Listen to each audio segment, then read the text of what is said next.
ഏലപ്പാറ കോഴിക്കാനം 2ാം ഡിവിഷനിൽ പശുക്കിടാവിനെ ആക്രമിച്ചുവെന്നത് പുലി തന്നെയെന്ന് വനംവകുപ്പ്. ഇന്നലെ ഇവിടെ ക്യാമറ സ്ഥാപിച്ചിരുന്നു. ഈ ക്യാമറയിൽ ഇന്നലെ രാത്രി വീണ്ടും പുലി എത്തിയ ദൃശ്യം പതിഞ്ഞിരുന്നു. ഇതോടെയാണ് മേഖലയിലെത്തിയത് പുലിയാണെന്ന് വനംവകുപ്പ് സ്ഥിരീകരിച്ചത്. പ്രദേശത്ത് പുലിയെ പിടികൂടുവാൻ കൂട് സ്ഥാപിക്കുന്നതടക്കമുള്ള നടപടികളിലേക്കും വനംവകുപ്പ് നീങ്ങുകയാണ്. കഴിഞ്ഞ തിങ്കളാഴ്ച രാത്രിയിലാണ് ഏലപ്പാറ കോഴിക്കാനം 2ാം ഡിവിഷൻ മാട്ടുപ്പെട്ടി ഭാഗത്ത് വെച്ച് വളർത്തു പശുക്കിടാവിനെ പുലി ആക്രമിച്ചു കൊന്നത്. ഏലപ്പാറ ഹെലിബറിയ റോഡരികിലാണ് പശുവിനെ പുലി പിടിച്ച നിലയിൽ കണ്ടത്. പശുക്കിടാവിന്റെ കുറച്ചു ഭാഗം ഭക്ഷിച്ചിട്ടുമുണ്ട്. വിവരം പറഞ്ഞെത്തിയ മുറിഞ്ഞുപുഴ വനംവകുപ്പ് അധികൃതർ ഇതേ സ്ഥലത്ത് തന്നെ ക്യാമറ സ്ഥാപിച്ചു.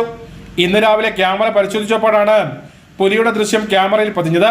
ഇതോടെ മേഖലയിൽ എത്തിയത് പുലിയാണെന്ന് വനംവകുപ്പ് സ്ഥിരീകരിച്ചു കഴിഞ്ഞു. കഴിഞ്ഞ 4 ദിവസങ്ങളോളമായി മേഖലയിൽ പുലിയുടെ സാന്നിധ്യമുണ്ട്.